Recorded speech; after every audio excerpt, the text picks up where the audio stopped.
Hello বন্ধুরা, কেমন আছো সবাই? আশা করি তোমরা সবাই খুব ভালো আছো। আমরা খুব ভালো আছি। রিমঝিম ডায়েরির আরও একটি নতুন ব্লগে তোমাদের অনেক অনেক স্বাগত। আজকের ভিডিওটা কিন্তু একটু স্পেশাল, কারণ সামনেই রয়েছে পুজো, আর পুজোর পরেই কিন্তু ঘুরতে যাওয়ার প্রচুর প্ল্যান হয়ে থাকে আমাদের।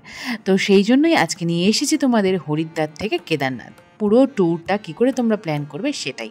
এখানে দেখতে পাচ্ছ আমরা হরিদ্বার স্টেশনের বাইরে রয়েছি। খুব দেবভূমি হরিদ্বারে পা রেখেই কিন্তু মনটা একদম দারুণ ভালো হয়ে গিয়েছে। সকালের ঝলমলে রোদ আর তার সাথেই রয়েছে নতুন জায়গার ভিজিটের একটা এক্সাইটমেন্ট।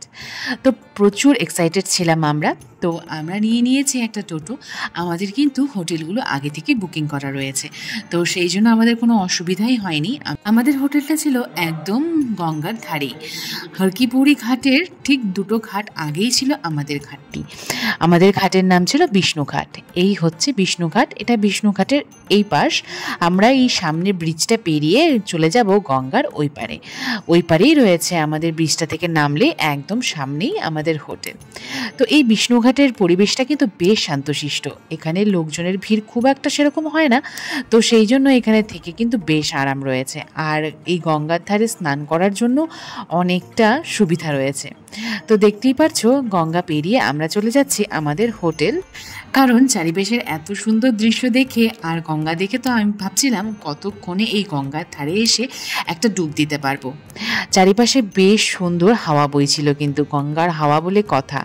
আর সেরকম একটা ঠান্ডাও ছিল না, বেশ সুন্দর হাওয়াটা, ঠান্ডা ঠান্ডা, খুবই ভালো লাগছিল। আর এখন দেখছো জলটা অনেকটাই কম, কারণ শীতকালে তো জলটা খুব কমই থাকে। তোমরা যারা পুজোর সময় প্ল্যান করছো তারা কিন্তু এই সময় গঙ্গায় গেলে বেশ, মানে হরিদ্বারে গেলে গঙ্গার জলটা অনেকটা নিচে থাকে, তো সেই রকম ভয় লাগে না। কিন্তু বর্ষাকালে যখন এই গঙ্গায় প্রচুর স্রোত থাকে তখন কিন্তু জলগুলো, এই যে দেখছো একদম বা সাইডে যে রেলিংগুলো করে দেওয়া রয়েছে সেই রেলিং পর্যন্ত চলে আসে।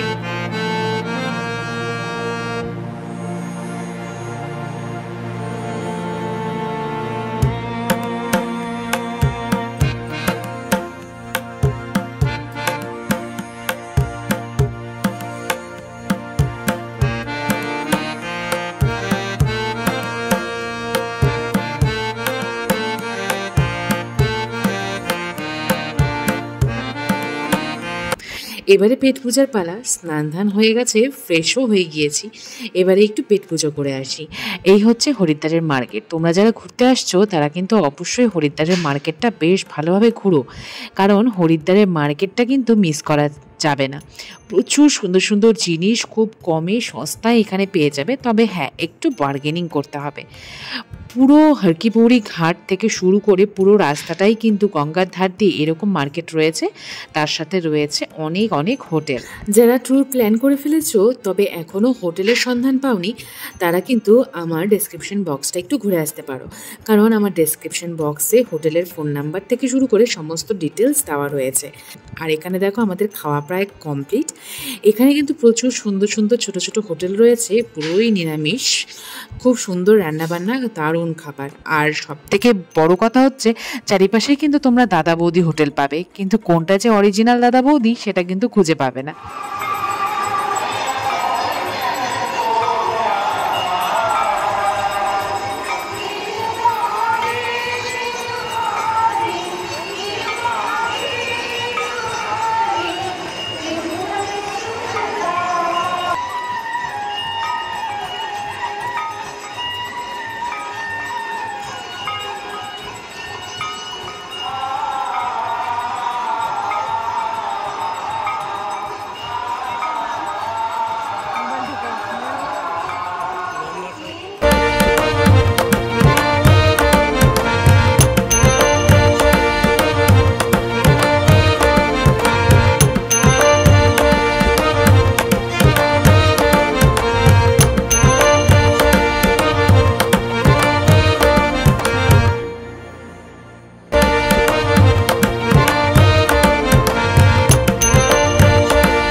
তো যেটা বলছিলাম, হরকিপুরি ঘাটে গিয়ে সন্ধেবেলা আরতি দেখার পর মনটা খুব ভালো হয়ে গেছিল।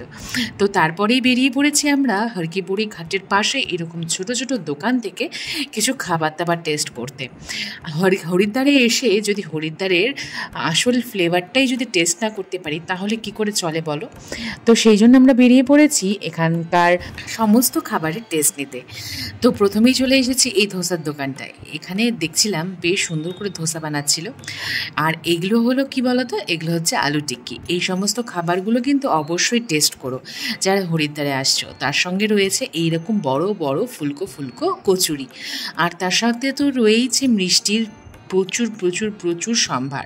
তো সমস্তটা তো টেস্ট করা সম্ভব হয়নি, তবে অনেক কিছু আমরা টেস্ট করেছি। যেমন এই দেখো, আলু টিক্কি নিয়েছিলাম, কচুরি নিয়েছিলাম, মিষ্টি নিয়েছিলাম। তো এরকম প্রত্যেক দিন মানে ওই দুদিন আমরা অল্প অল্প করে সমস্ত ধরনের খাবারই টেস্ট করার চেষ্টা করেছি। আর সত্যি বলতে নিরামিষ খাবারেরও যে এত সুন্দর স্বাদ সেটা এখানে খেয়েই বুঝতে পারলাম। কারণ এখানে নিরামিষ খেয়ে মনেই হয়নি যে আমরা অনেক দিন থেকে নিরামিষ খাচ্ছি। হোটেলগুলোতেও বেশ সুন্দর রান্নাবান্না। তো যেটা বলছিলাম যে দাদা বৌদির অনেকগুলো হোটেল রয়েছে, তো আমরাও চেষ্টা করেছি এক এক দিন এক এক দাদা বৌদির হোটেলগুলোতে খেয়ে আলাদা আলাদা খাবারের স্বাদ। এইভাবে তোমরা পুরো হরিদ্বারটা এক্সপ্লোর করে ঠিক রাতে কিন্তু চলে যাবে হোটেলে বেশ সুন্দর একটা জমজমাট ঘুমের জন্য। কারণ ভোরের বেলায় তো উঠতে হবে, ওই 2-3টে নাগাদই উঠে কিন্তু তোমাদের বাসের জন্য বেরিয়ে পড়তে হবে, না হলে বাস কিন্তু ছেড়ে যায়। বাস ওই 5টার মতো টাইমে ছাড়ে, 5টার দিকেই ছাড়ে। তো সেই জন্য অনেক ভোরে উঠে আমরা বেরিয়ে পড়েছি বাসের উদ্দেশ্যে। আর বাসে চলেও এসেছি, বাস আমাদের ছেড়েও দিয়েছে। এই যে দেখতে পাচ্ছ, এই হরিদ্বার ছেড়ে আমরা চলে যাচ্ছি কেদারনাথের উদ্দেশ্যে। হর হর মহাদেবের নাম নিয়ে আমরা বেরিয়ে পড়েছিলাম সেদিন সকালবেলা। আর অনেকটা রাস্তা আস্তে আস্তে দেখো একটা পেট্রোল পাম্পে বাসটা দাঁড়িয়েছে, আর একটু ভোরের আলোও ফুটে গেছে। আমরা যখন বেরিয়েছিলাম তখন অনেকটা রাত ছিল, ওই 3টা মতো ছিল। তো সেই জন্যই তখন কিন্তু অন্ধকার ছিল। হরিদ্বারের সুন্দর পাহাড় আর গঙ্গার হাওয়ার আস্বাদ নিয়ে আমরা বেরিয়ে পড়েছি কেদারনাথের উদ্দেশ্যে। তো অনেকটা রাস্তা পৌঁছে গিয়েছি। এরপরেই আমাদের গাড়িটা দাঁড়িয়েছিল একটু ব্রেকফাস্টের জন্য। বেশ সুন্দর জায়গায় দাঁড়িয়েছে, চারিপাশে পাহাড়ে পাহাড়, আর সঙ্গে সামনেই গরম গরম রুটির স্বাদ নিতে বসে পড়েছি আমরা এখানকার একদম পাহাড়ের পাশের হোটেলটায়। তোমরা যারা কেদারনাথ আসছো তারা কিন্তু ভোরের বেলা বেরিয়ে কখনোই চিন্তা করো না যে কোথায় খাবার দাবার জোগাড় করতে পারবে, কারণ বাসের যারা রয়েছে চালক তারাই কিন্তু ব্রেকফাস্টের জন্য রাস্তার পাশে এইরকম পাহাড়ের পাশে কিছু হোটেল তাদের ঠিক করাই রয়েছে, সেখানে তারা দাঁড় করিয়ে খাবার দাবারের ব্যবস্থা করে দেয়। তো আমাদের বাসে যারা যারা যাত্রীরা ছিলেন তারা এখানেই সমস্তটা খেয়ে নিয়েছিলেন সকালের ব্রেকফাস্টটা। তো কি সুন্দর উনুনের ভিতরে হাত ঢুকিয়ে তারপর রুটি ভাজছিল, দেখতে পারলে। আর রুটিগুলোর স্বাদও কিন্তু বেশ সুন্দর ছিল, ভেতরে আলু ভরা ছিল। তো বেশ ভালো লাগছিল খেতে, সকালের ব্রেকফাস্টের জন্য একদম উপযোগী ছিল।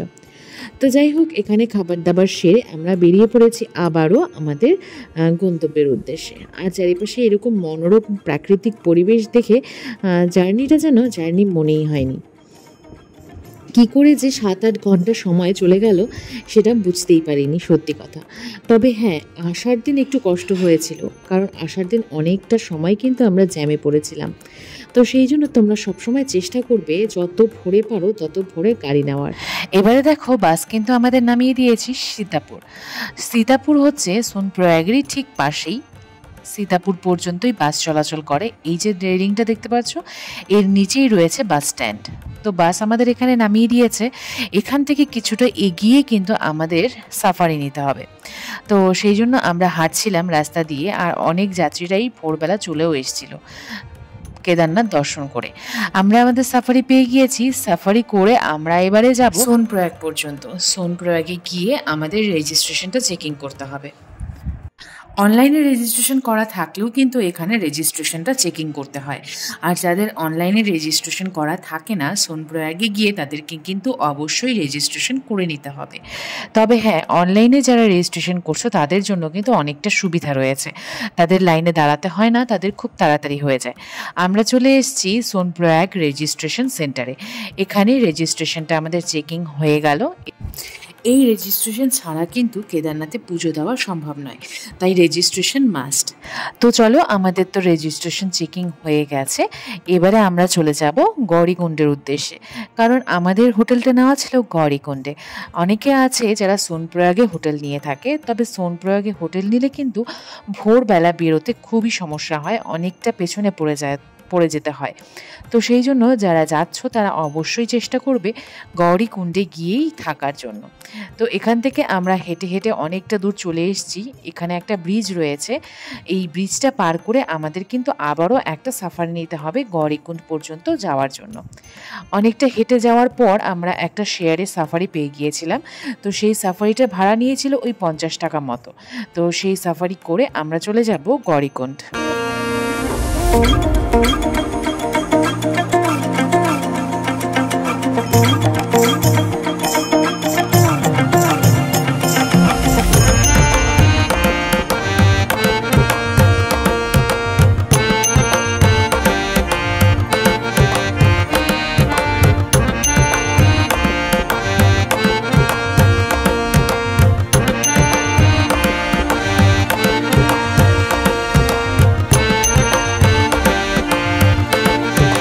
সাফারিতে করে আমরা পৌঁছে গেছি কেদারনাথ ফুড ট্রেকের সামনে। এবারে কিন্তু কোনো গাড়ির আর আশা নেই, এখান থেকে হেঁটে হেঁটেই যেতে হবে। যদি তোমরা চাও তোমরা পিট্টু নিয়ে নিতে পারো, যেহেতু আমাদের সাথে লাগেজ ছিল, আমাদের দুজনের দুটো ব্যাগ ছিল, পিট ব্যাগ, তো সেই জন্য আমরা একটা পিট্টু নিয়েছিলাম আমাদের লাগেজ দুটো শুধু নেওয়ার জন্য। আর আমরা দুজনে হেঁটে হেঁটে গিয়েছিলাম। তো লাগেজ নেওয়ার জন্য সামান্য কিছু চার্জেস নিয়েছিল, ওই 1000 টাকা মতো। আমাদের একদম হোটেল পর্যন্ত লাগেজগুলো পৌঁছে দিয়েছিল। হোটেলে গিয়ে আমরা কিছুক্ষণ রেস্ট নিয়েছি, রেস্ট নিয়ে কিন্তু চারিপাশটা ঘোরার জন্য বেরিয়ে পড়েছি। আর দেখো, গৌরীকুণ্ড যেতে যেতেও প্রচুর প্রাকৃতিক সুন্দর দৃশ্য আমাদের চোখের সামনে ভেসে আসছিল। চারিপাশে পাহাড়ি ঝর্ণা, এছাড়া পাহাড়ি নদীর কলকল আওয়াজ তো রয়েইছে। এইরকম সুন্দর সুন্দর দৃশ্য দেখেও কিন্তু আর নিজেকে আটকে রাখা যাচ্ছিল না, মনে হচ্ছিল টুক করে একটা ফটো তুলে নিই। আমরা চলে এসেছি গৌরীকুণ্ড। এই হচ্ছে গৌরীকুণ্ড মার্কেট। এখানে বেশ ছোট ছোট কিছু দোকান রয়েছে, ওই পুজোর কিছু সামগ্রী পাওয়া যায়। এছাড়া প্রত্যেকটা দোকানের সাথেই রয়েছে হোটেল ছোট ছোট। তবে হ্যাঁ, যারা নাকি পাহাড়ে আসছো বা কেদারনাথ আসছো বা এই মন্দিরে আসছো, তাদেরকে কিন্তু আগে থেকেই ঠিক করে রাখতে হবে যে আমাকে অনেকটা পথ হাঁটতে হবে বা অনেকটা সিঁড়ি বাইতে হবে। দেখো, আমাদের হোটেলটা অনেকটা উপরে, যেহেতু এটা পাহাড়ি জায়গা তাই হোটেলগুলো কিন্তু অনেকটা ওপরেই থাকে, তাই হেঁটে হেঁটে উঠতেই হবে। ওই 2 তলার হোটেল যেন মনে হয় তখন 4 তলা। তো আমরা পেয়ে গিয়েছিলাম আমাদের হোটেল, আর আমাদের হোটেলের রুমটাও কিন্তু বেশ ভালো ছিল। যারা গৌরীকুণ্ডে থাকতে চাও তারা আমাদের হোটেলের লিংক বা ডেসক্রিপশন বক্সে আমাদের হোটেলের ফোন নাম্বারও কিন্তু পেয়ে যাবে। বেশ সুন্দর পরিষ্কার পরিচ্ছন্ন ছিল হোটেলটা, সঙ্গে বাথরুমটাও বেশ ভালো ছিল। পাহাড়ি জায়গায় এরকম ভালো পরিষ্কার পরিচ্ছন্ন হোটেল পাওয়াটাও কিন্তু একটু, যেহেতু খুবই ঠান্ডা, তো সেই জন্য গিজার, 2টো করে ব্ল্যাঙ্কেট প্রত্যেকটা রুমেই দেওয়া রয়েছে। আমরা কিছুক্ষণ রেস্ট করে ফ্রেশ হয়ে বেরিয়ে পড়েছিলাম একটু ঘোরাঘুরির জন্য।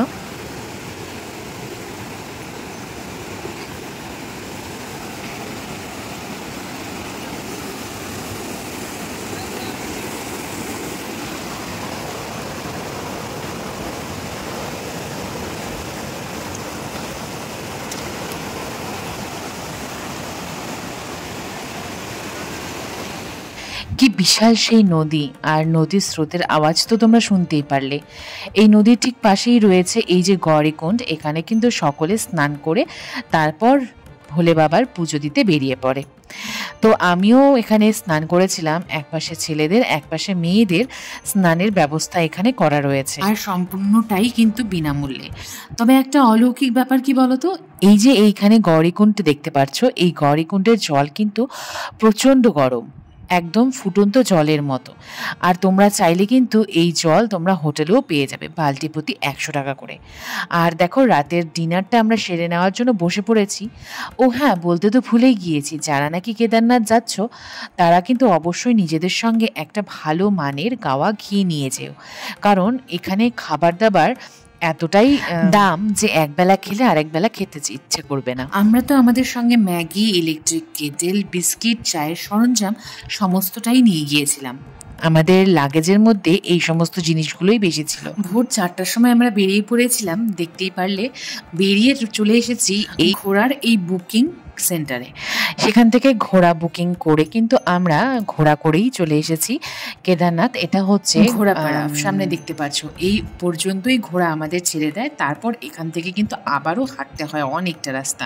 ঘোড়ায় করে আমাদের পৌঁছতে সময় লেগেছিল 6 ঘন্টা মতো। আমরা ওই 5টা নাগাদ, 4টা-5টা নাগাদ বেরিয়েছিলাম, আর আমরা কেদারনাথের এই পর্যন্ত পৌঁছেছি ওই 10টা সাড়ে 10টার দিকে। তো এতটা সময় লেগেছে। এরপরে এখান থেকে কিছুটা খেতে যেতে হবে, তো সেইটুকু যাওয়ার জন্য ওই মোটামুটি 1 ঘন্টা সময় লেগে যাবে। যেহেতু পাহাড়ি রাস্তা একটু চড়াই উতরাই রয়েছে, সেই জন্য সময়টা একটু বেশি লাগে। তবে প্রাকৃতিক দৃশ্য এত সুন্দর যে সেটা দেখতে দেখতে কিন্তু পৌঁছে যাওয়া যায়।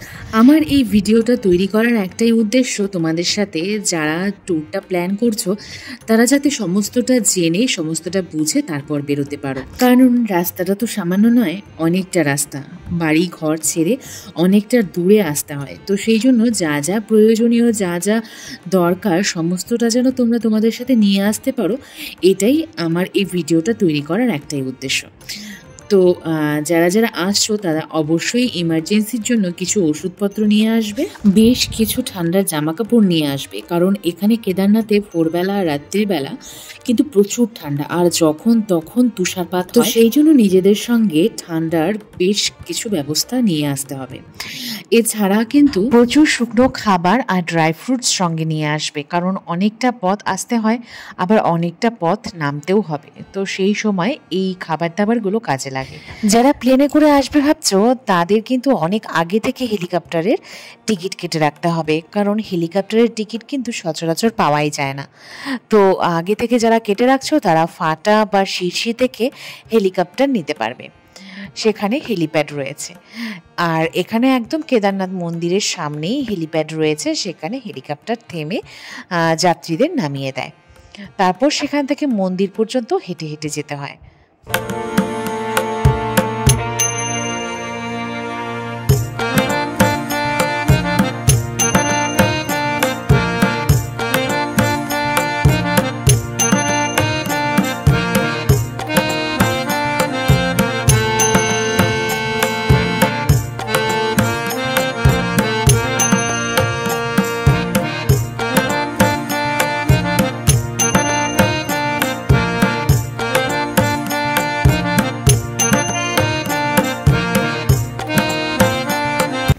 সামনে দেখতে পাচ্ছ আইআরসিটিসির ক্যাম্পগুলো। এখানে সরকারিভাবে রুম বুকিং হয়, তবে এইগুলো কিন্তু সহসা অনলাইনে পাওয়া যায় না। আমরা যাওয়ার আগে অনেকবার চেষ্টা করেছিলাম এগুলো বুকিং করার, তবে এগুলো অনেক আগে থেকে বুকিং হয়ে থাকে, আর প্রচুর ভিআইপি বুকিংও হয়ে থাকে। একদম হেলিকপ্টারের মতো। হেলিকপ্টারও কিন্তু অনেক দিন আগে বুকিং না করলে সেই বুকিং পাওয়া যায় না। তো যাই হোক, এগুলো কিন্তু বেশ ভালো সরকারি ব্যবস্থা করা রয়েছে। এগুলো আইআরসিটিসি থেকেই বুকিং করতে হয়, আর এখানকার ব্যবস্থাও বেশ ভালো। যারা যদি কেউ চেষ্টা করো, পেয়ে থাকো, তাহলে কিন্তু সরকারি রুমগুলো নেওয়া সব থেকে ভালো। এখানকার খাবার দাবারও ভালো। তো তাছাড়া আমরা তো পাইনি, সেই জন্য আমাদের আরও একটু আগে গিয়ে রুম নিতে হবে। আমাদের রুমও কিন্তু বুকিং করা রয়েছে। এছাড়া দেখো, এখানে ঢোকার আগে তোমাদের রেজিস্ট্রেশনটা এখানেও আর একবার ফাইনাল চেকিং হবে। এখানে চেকিং করার পরেই কিন্তু আমাদের আগে যেতে দেবে। তো চলো আমাদের চেকিংটা করে নিই। আমাদের চেকিংটা করে এবার আমরা চলে যাব আমাদের হোটেলের উদ্দেশ্যে। আমাদের রুম আগে থেকে অনলাইনে বুকিং করা রয়েছে, সেই জন্য আমাদের সেরকম একটা চিন্তা ছিল না। আমরা আস্তে ধীরে ঘুরে ফিরে আস্তে আস্তে চারিপাশের মনোরম প্রাকৃতিক দৃশ্য উপভোগ করতে করতে পৌঁছে গেলাম কেদার বাবার একদম মন্দিরের দোরগোড়ায়। দেখো, চারিপাশে একদম লোকে লোকারণ্য, প্রচুর লোক লাইন দিয়ে রয়েছে বাবার পুজো দেবে বলে।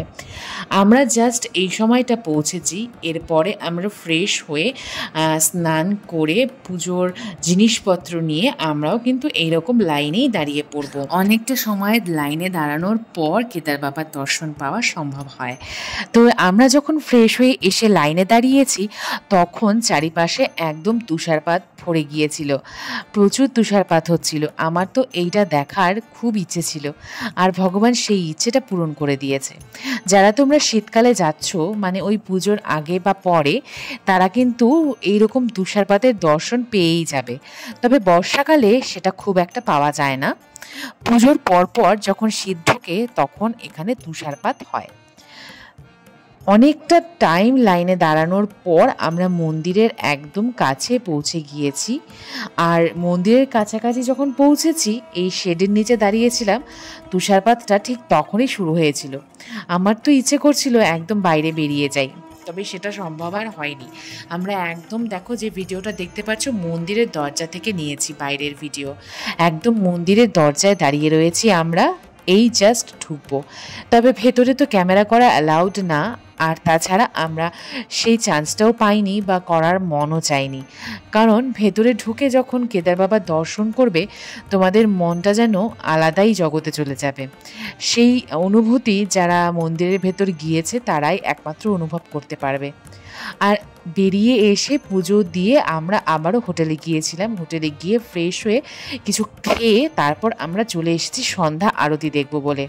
সন্ধ্যা আরতিটা কিন্তু বিশেষ একটা আকর্ষণ এই কেদারনাথ মন্দিরের।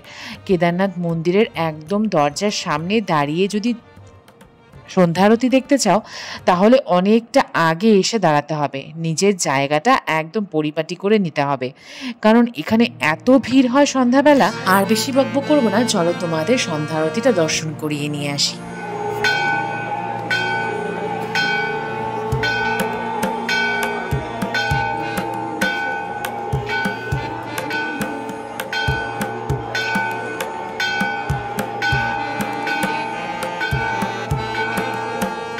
ওয়েদার দেখছো তো কোথায় নেমেছে, -5°C। তাহলে কীরকম ঠান্ডায় ছিলাম আমরা সেটা তোমরা কল্পনা করতেই পারছো। আশ্চর্য রকম ঠান্ডা আমি এখানে অনুভব করেছি, যেই ঠান্ডা আমি কখনো কোথাও কোনোদিন অনুভব করিনি। চারিপাশে যারা নাকি সাধুরা রয়েছে তারা অনেকটা আগুন জ্বালিয়েছে ভক্তদের জন্য আর নিজেদের জন্য, আর সেই আগুন ঘিরেই রয়েছে সমস্ত ভক্তরা। বাবার নাম নিয়ে মন্দিরের সামনে এই আগুনের ধারেই কিন্তু বসে রয়েছে সকলে। আমরাও অনেকটা টাইম সেইখানে ছিলাম, আর কিছুক্ষণ পরে রুমে চলে গিয়েছিলাম। ঘুমিয়ে আবার পরের দিন ভোরবেলা একদম 5টার সময় চলে এসেছি মন্দিরের সামনে। চারিপাশে তখনও সূর্যের আলো ফোটেনি, মন্দির কিন্তু খুলে গিয়েছে। ভোর থেকে একদম দুপুর 3টে পর্যন্ত মন্দির খোলা থাকে, তারপর 3টের সময় কিছুক্ষণ বন্ধ থাকে, তারপর আবার খুলে যায়। সেই সন্ধ্যা রাত পর্যন্ত পুজো চলতে থাকে। এই হচ্ছে সেই ভীমশিলা, যেটা কিনা কেদারনাথে যখন বড় বন্যা হয়েছিল সেটা মন্দিরের পাশে এসে পড়েছিল। এই কেদারনাথ বাবার দর্শন আমার কেন জানি এখনো মনে হয় আমার জীবনের একটা কল্পনা। আমি মাঝে মধ্যে বিশ্বাসই করতে পারি না যে আমি কেদার বাবার দর্শন করে চলে এসেছি, কারণ এত দূরের রাস্তা কোনোদিনও স্বপ্নেও ভাবিনি যে আমি যেতে পারবো। তবে সেই স্বপ্ন পূরণ হওয়ার একটাই কারণ, সেটা হচ্ছে আমার পাশের মানুষটা, যে সবসময় আমার পাশে থেকে চেষ্টা করেছে আমার সব ইচ্ছে পূরণ করার। তবে এই ইচ্ছেটা যে একদিন পূরণ হবে সেটা আমি সত্যি ভাবিনি, তবে সেটা আজ বাস্তব। আর সেটার পুরো ক্রেডিটটা কিন্তু আমার পাশের মানুষটাকে আমি দিতে চাই। সমস্ত প্ল্যান ও করেছে, আমি শুধু ভরসা রেখেছি ওর উপরে, কারণ দুজনে এত দূর যাওয়ার পথটা কিন্তু সহজ নয়। তবে আমরা খুব সহজেই গিয়ে ঘুরে এসেছি, কারণ কেদার বাবা নিজে আমাদের পাশে ছিল। পরের দিন ভোরবেলা মন্দিরের চারপাশটা আরও একবার ঘুরে আমরা বেরিয়ে পড়েছিলাম আমাদের হোটেলের উদ্দেশ্যে, কারণ আমাদের আবারও ফিরতে হবে গৌরীকুণ্ড।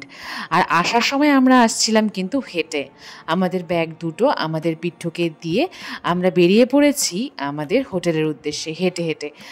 আর নামার সময় যেহেতু হেঁটে নামছিলাম তাই অনেকবার কিন্তু আমাদের বসে বসে রেস্ট নিতে হয়েছে। আমাদের পৌঁছতে কিন্তু সময়টা লেগেছিল সারাটা দিন। সেই সকালবেলা আমরা রওনা দিয়েছিলাম, বিকেল 4টা-5টা নাগাদ আমরা হোটেল পৌঁছে। আমাদের সেদিন বুকিংটা ছিল সোনপ্রয়াগে, কারণ গৌরীকুণ্ড থাকলে আবারও আমাদের সোনপ্রয়াগ আসতেই হতো হতো, তাই আমরা কেদারনাথ থেকে নেমে গৌরীকুণ্ড পৌঁছেই কিন্তু সেদিন আমরা সোনপ্রয়াগে পৌঁছে গিয়ে সেদিন রাতটা সোনপ্রয়াগে থেকে পরের দিন হরিদ্বার চলে যাব। এইভাবে তোমরা কিন্তু কেদারনাথের প্ল্যানটা করতে পারো। আর সবসময় মাথায় রাখবে সমস্ত বুকিং আগে থেকে অনলাইনে করে তারপরে যাবে। আমার ডেসক্রিপশন বক্সে যা যা নাম্বার দেওয়া হয়েছে সেগুলো কিন্তু সমস্তটাই ভরসাযোগ্য, সেখান থেকে যোগাযোগ করে তোমরা তোমাদের ট্রিপটা প্ল্যান করে নিতে পারো। এইভাবেই আমরা আমাদের প্ল্যানটা করেছিলাম। তো দেখা হচ্ছে পরের ভিডিওতে, ততক্ষণের জন্য ভালো থেকো, টাটা বন্ধুরা।